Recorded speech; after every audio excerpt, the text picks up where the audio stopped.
So the three areas are key because it takes a holistic view. I think, again, what we see, if I start with what we see doesn't work, you know, people approach us and they say, can I have, 50 project managers trained? What tool are you selling? Things like that. It's kind of, that's great. You need that. You need a good tool. You need to have trained people. But what's your end game? What are you trying to achieve?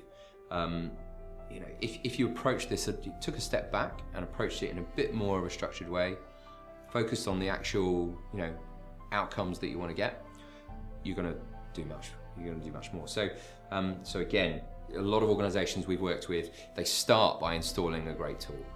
They spend a lot of money on it, and then they come in and they say, how can we get people using the tool better? That's the wrong way to think about it. Tools, at their worst, they can enshrine a bad process, so they can force you to work in an inefficient way. For us, the tool, the technology piece, is one of the last steps in the process. We'd rather work with the people and understand what they're struggling with, and then make sure that they have a business process that is proven to work. So get that sorted first.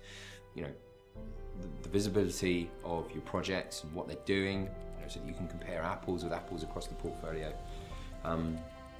What are the people good at? What they're not so good at? What are they struggling with? Analyze that. Get into the bones of that. Then, put in place a series of things to fix it.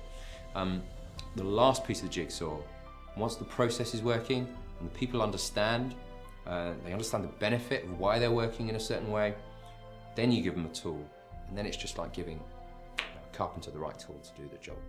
So we need to engage with our customers. In reality, we engage with people in a different way each time.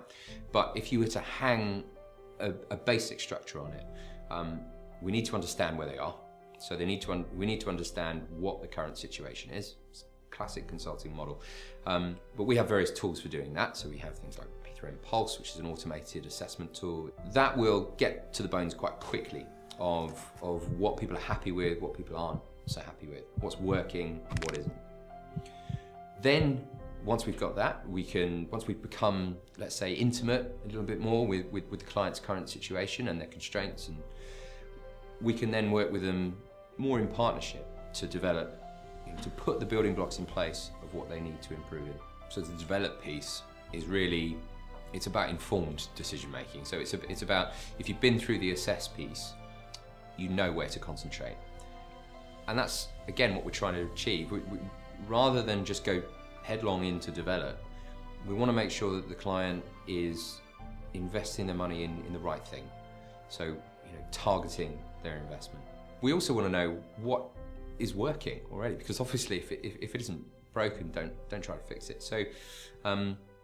So by understanding that, we can tailor the program of change to ensure that we're working on the right things, and the things, crucially, that are going to have the most impact on the outcomes that they want to achieve.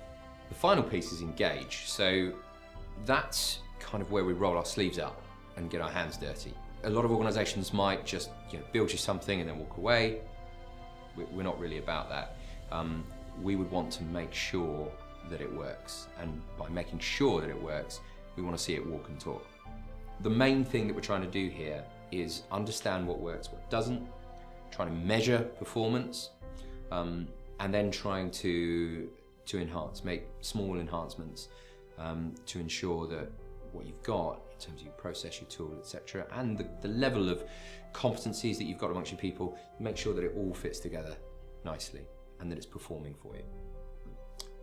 When it does, when we feel comfortable, you feel comfortable, that's when we can have a conversation and maybe hand over the keys, transfer it to you, whether it's a PMO, whether it's a methodology, whatever, and then we'll always be there if we're needed, but there comes a point where you may feel that you can stand on your own 2 feet.